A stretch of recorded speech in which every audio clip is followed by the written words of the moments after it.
सतगुरां ने अमृत छका के सूरबीरता बख्शिश की और वचन कीते सन सवा लाख से एक लड़ाऊं, चिड़िया कोलों बाज उड़ाऊं, तबै गोबिंद सिंह नाम कहाऊं। और सतगुरां ने यह कीता है, कला कला सिख जिहड़ा सी वो सवा सवा लाख दे नाल लड़िया। बंदी सिंघां दी रिहाई वास्ते और खालसा पंथ की चढ़ती कला वास्ते चरणों में अरदास की गई है। बहुत सारा नुकसान पंजाब की नौजवानी का, पंथ की नौजवानी का पिछले समय में होया। हज़ारां की गिनती में सिख नौजवान पुलिस वालों फड़ के झूठे पुलिस मुकाबले बढ़ा के भी पंजाब में शहीद किए गए।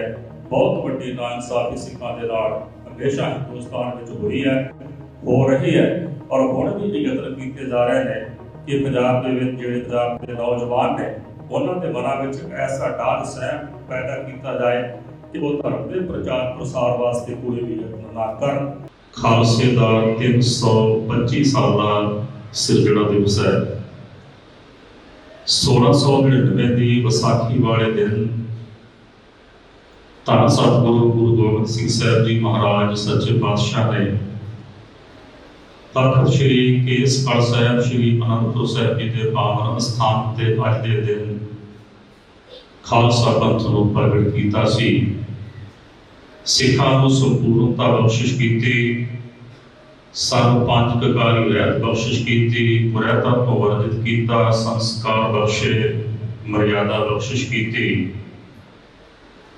और जो चरण पाहु की मर्यादा सी, चरण पाहु की मर्यादा को खंडे बाटे की पाहुल विच सतगुरां ने अज के दिन तब्दील करके लताड़े हुए लाचार निमाणे निताणियां नूं सतगुरां ने अमृत छका के सूरबीरता बख्शिश की और वचन कीते सन सवा लाख से एक लड़ाऊं, चिड़िया कोलों बाज उड़ाऊं, तबै गोबिंद सिंह नाम कहाऊं।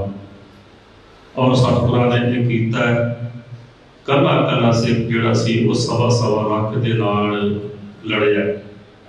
गुरमुख अज जिस कार्य वास्ते पांच सिख साहबान जी वालों पिछले दिन एकत्रता करके संगतां नूं आदेश जारी किए गए सन कि समुचे संसार में वसदियां हुई गुरु सिख संगतां आपो अपने मुल्कां दे समय के अनुसार सवेर के 9 बजे गुरु चरणों में हाजिर होकर मूल मंत्र गुरु मंत्र का जाप करके खालसा पंथ की चढ़ती कला वास्ते गुरु चरण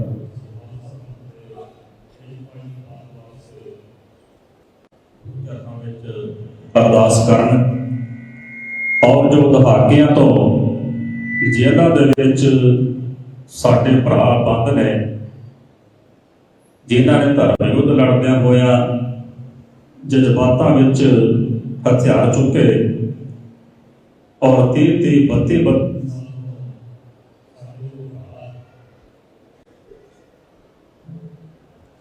साढ़े को भरा जेलों के बंद ने, उन्हों की बंद खलासी वास्ते बंदी सिंघां की रिहाई वास्ते गुरु चरणों में मूल मंत्र गुरु मंत्र का जाप करके ते अरदास करने वास्ते आदेश किया गया सी। और मेरी पीर के मालक के पावन स्थान श्री अकाल तख्त साहिब जी विखे भी आप सरबत संगतां जुड़े हो। मूल मंत्र गुरु मंत्र का जाप होया।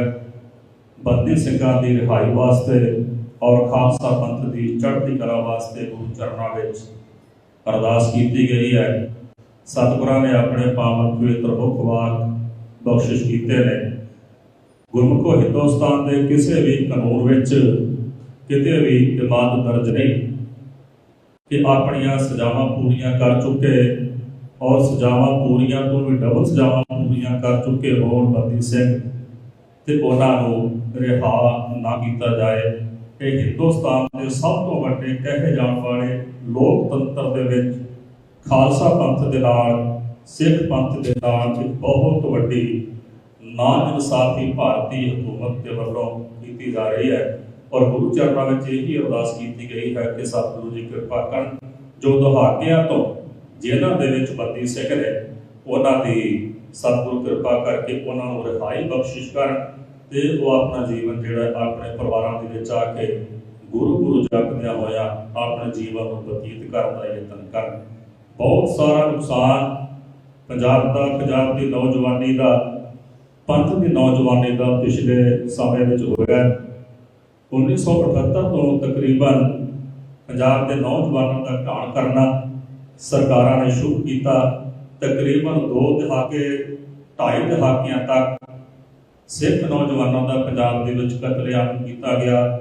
ਹਜ਼ਾਰਾਂ ਦੀ ਗਿਣਤੀ ਵਿੱਚ ਸਿੱਖ ਨੌਜਵਾਨ ਪੁਲਿਸ ਵੱਲੋਂ ਫੜ ਕੇ ਝੂਠੇ ਪੁਲਿਸ ਮੁਕਾਬਲੇ ਬਣਾ ਕੇ ਵੀ ਪੰਜਾਬ ਵਿੱਚ ਸ਼ਹੀਦ ਕੀਤੇ ਗਏ।